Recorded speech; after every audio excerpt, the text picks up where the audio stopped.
How to save your file in Canva.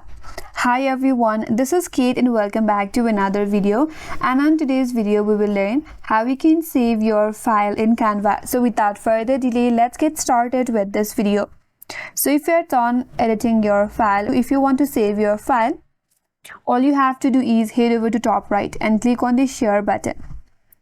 Here you will have an option to download in order to save your file. So click on download. Now in this menu bar, you will see a bunch of options. At the first, there is File tab. You can click on this drop down and then you can select the File tab for your file. If you want to save your file as PNG, you can do that, or PDF or MP4. So select your preferred file type. So once you have selected your file type, now you can save your file.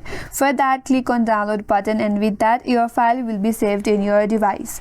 And that's how you can save file in Canva. And that's all for today's video. Hope this video was helpful, and if you are new to our channel, consider subscribing. Thank you for watching and stay tuned for more videos.